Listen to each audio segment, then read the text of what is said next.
শুরুতেই আপনাদের দেখাবো যে একটা ভিডিওর ভিউ কিভাবে বাড়ছে, কখন বাড়ছে এবং এ ব্যাপারে ইউটিউব কি বলছে।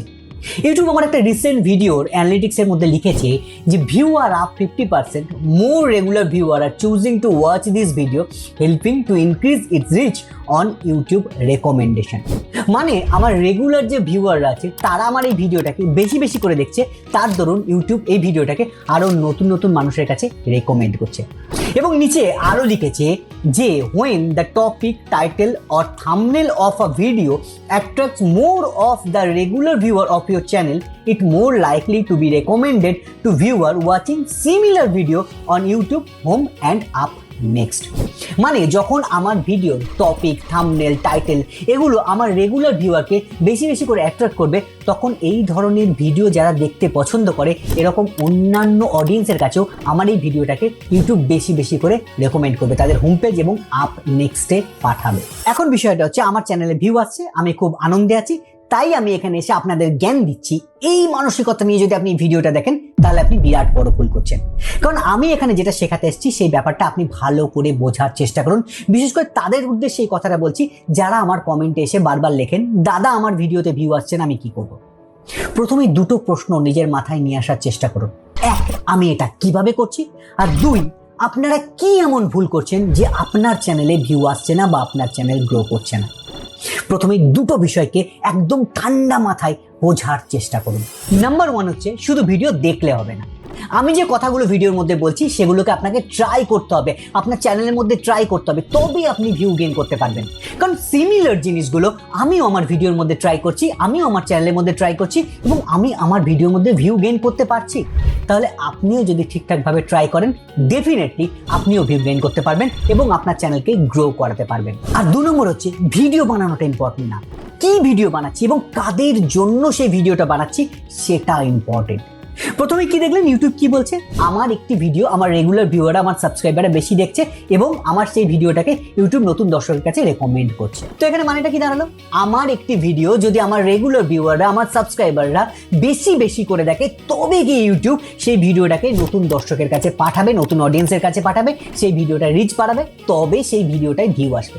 তো এখানে ইম্পর্টেন্ট কি, এখানে ইম্পর্টেন্ট হচ্ছে আমার রেগুলার ভিউয়ার, আমার সাবস্ক্রাইবার এবং তাদের পছন্দ এবং অপছন্দ। আমার একটি ভিডিও নোটিফিকেশন আমার সাবস্ক্রাইবারের কাছে গেলে সেই ভিডিওটাই ক্লিক করে দেখছে কি দেখছে না, এটা হচ্ছে ইম্পর্টেন্ট। যেমন দেখে থাকবেন আমি রিসেন্টলি একটি মাইক্রোফোনের রিভিউ ভিডিও বানিয়েছিলাম, যেটাতে কিন্তু তেমনভাবে ভিউ আসেনি এবং আমি জানতাম এটাতে তেমন ভিউ আসবে না, কারণ এই ধরনের ভিডিও আমার চ্যানেলে খুব একটা নেই এবং এই ধরনের ভিডিও দেখার জন্য আমার সাবস্ক্রাইবারও নেই বা আমার রেগুলার ভিউয়াররা এই ধরনের ভিডিও ডিমান্ড করে না। কিন্তু এই ধরনের ভিডিওর আমি যদি পরপর বানাতে থাকি তাহলে কিন্তু একটা সাবস্ক্রাইবার আমার চ্যানেলে তৈরি হবে যারা এই ধরনের ভিডিও দেখতে পছন্দ করবে, যেটা আমি আগামী দিনে আস্তে আস্তে করব। তো এখান থেকে একটা জিনিস পরিষ্কার হয়ে যায় যে ইউটিউবে ভিডিও বানাতে গেলে অনেক প্ল্যান করে, অনেক পরিকল্পনা করে, অঙ্ক কষে আপনাকে ভিডিও বানাতে হবে এবং একটা লং টার্ম পরিকল্পনা নিয়ে এগোতে হবে। 10টা 20টা বা 100টা ভিডিও দিয়েও কিছু হবে না যদি আপনার কাছে সঠিক প্ল্যান না থাকে। তো ইউটিউবে ভিডিওর জন্য পরিকল্পনাটা করবেন কিভাবে? প্রথমেই পরিকল্পনা করুন সঠিক দর্শক জোগাড় করার। এবার সঠিক দর্শক জোগাড় করতে গেলে সবার আগে আপনাকে ভাবতে হবে আপনার টার্গেটেড এজ গ্রুপ কোনটা, 15 থেকে 25, 25 থেকে 35 নাকি 35 থেকে 65 বছর বয়সীরা। তারপরে ভাবুন আপনি হাউসওয়াইফদের টার্গেট করে ভিডিও বানাবেন, স্টুডেন্টদের টার্গেট করে ভিডিও বানাবেন নাকি মধ্যবয়সী চাকরিজীবী মানুষজনদের টার্গেট করে ভিডিও বানাবেন। তারপরে ভাবুন আপনি গ্রামের মানুষদের জন্য ভিডিও বানাবেন নাকি শহরের মানুষদের জন্য বানাবেন নাকি সমস্ত ধরনের মানুষের জন্যই ভিডিও বানাবেন। এবং এইভাবে টার্গেটেড অডিয়েন্স ঠিক করে তাদের মানসিকতা, তাদের সাইকোলজি অনুযায়ী আপনাকে টপিক সিলেক্ট করতে হবে এবং তাদের মানসিকতা অনুযায়ী আপনাকে স্ক্রিপ্টও রেডি করতে হবে। যেমন আমি খুব কনসিয়াসলি কিছু বুদ্ধিমান কন্টেন্ট ক্রিয়েটারদের টার্গেট করে ভিডিও বানাই। আমি চাই এমন সাবস্ক্রাইবার আমার চ্যানেলে আসুক যারা সত্যি সত্যি কিছু শিখতে চাই এবং সত্যি ইউটিউবে কিছু করতে চাই। তার জন্য আমি ওই ফালতু ভিউ গেইন করা যায় এমন টপিকে ভিডিও বানিয়ে না লোককে বোকা বানাতে চাই না নিজেকে বোকা বানাতে চাই। কারণ এরকম ধরনের সাবস্ক্রাইবার বেশি বেশি যদি আমার চ্যানেলে আসে যারা কিছু শিখতে চায় না, যারা ফালতু ভিডিও দেখে, তারা কিন্তু আমার চ্যানেলকে খুব তাড়াতাড়ি ডেড বানিয়ে দেবে, না হলে খুব তাড়াতাড়ি আমার চ্যানেলটা একটা স্ট্যাটিক পর্যায়ে চলে যাবে। ঠিক তেমনভাবে আপনাদের সাব ফর সাবের চক্করে যাওয়া উচিত। একবার ভাবুন সাব ফর সাবের চক্করে আপনি যাদের চ্যানেলগুলো সাবস্ক্রাইব করেছেন তাদের ভিডিও নোটিফিকেশন এলে আপনি খুলে দেখেন। যদি আপনি না খুলে দেখেন তাহলে এটা কেন এক্সপেক্ট করছেন যে লোকটা আপনার চ্যানেলটা সাবস্ক্রাইব করছে সে আপনার ভিডিও নোটিফিকেশন দেখে সে আপনার ভিডিও খুলে দেখবে? এবার যদি আপনার সাবস্ক্রাইবাররাই আপনার ভিডিও না দেখে তাহলে আপনার ভিডিও রিচ পারবে না, কারণ প্রথমেই দেখিয়েছি ইউটিউব নিজে বলছে আপনার রেগুলার ভিউয়াররা আপনার ভিডিও দেখলে তবেই আপনার ভিডিও রিচ বাড়বে বা নতুন নতুন অডিয়েন্সের কাছে আপনার ভিডিও পৌঁছাবে। আর সেটা হয় না বলেই আপনার চ্যানেলে 10টা 5টা 15টা 20টা করে ভিউ আসে। তো সবার আগে সঠিক সাবস্ক্রাইবার জোগাড় করার চেষ্টা করুন। তারা সংখ্যায় কম হলেও ক্ষতি নেই, কিন্তু তারা যদি রেগুলার বেসিসে আপনার প্রত্যেকটা ভিডিও দেখে ডেফিনেটলি আপনার চ্যানেল আস্তে আস্তে গ্রো করবে। আর একটা ব্যাপার হচ্ছে সঠিক টপিক সিলেকশন। দেখুন, ভাইরাল টপিকের উপর ভিডিও বানাতে হবে, সার্চেবল টপিকের উপর ভিডিও বানাতে হবে, এই ব্যাপারগুলো মোটামুটি সবাই জানে। তো এই যে ঘিসাপিটা ব্যাপার, এগুলো আমি বলছি না, আমি বলছি আপনারা যে ভুলটা বেশিরভাগ সময় করেন।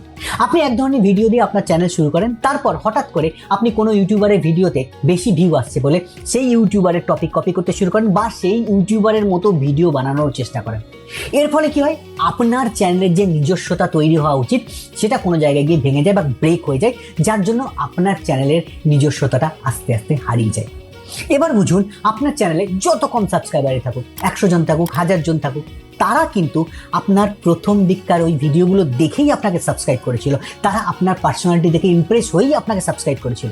এবার যদি আপনি তাদের কথা ভুলে যান, তারা আপনার ভিডিও দেখবে না, যার জন্য আপনার ভিডিওতে ভিউ আসবে না, ইউটিউব নতুন করে আপনার ভিডিও রিচ বাড়াবে না এবং আস্তে আস্তে আপনার চ্যানেলটা ডেড চ্যানেলে পরিণত হবে। এবার আপনি আমাকে প্রশ্ন করতে পারেন, তাহলে কি আমি নতুন জিনিস ট্রাই করবো না? ডেফিনেটলি করবেন, কিন্তু আপনাকে একটা রেশিও মেনটেন করে করতে হবে।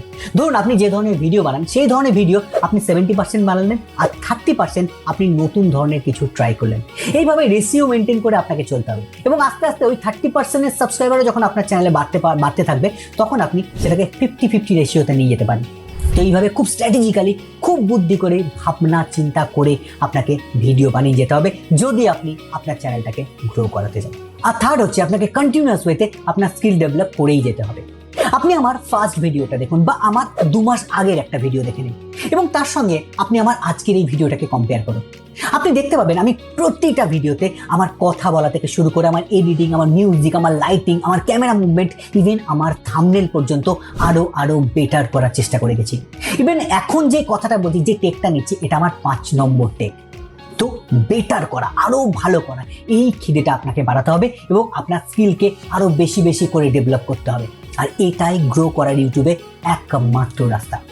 আর তার জন্য আমি ওয়াইটি দাদা সব সময় আপনাদের সঙ্গে আছি, আপনাদের শেখানোর জন্য বা আপনাদের বোঝানোর জন্য। তো শিখতে থাকুন আর গ্রো করতে থাকুন।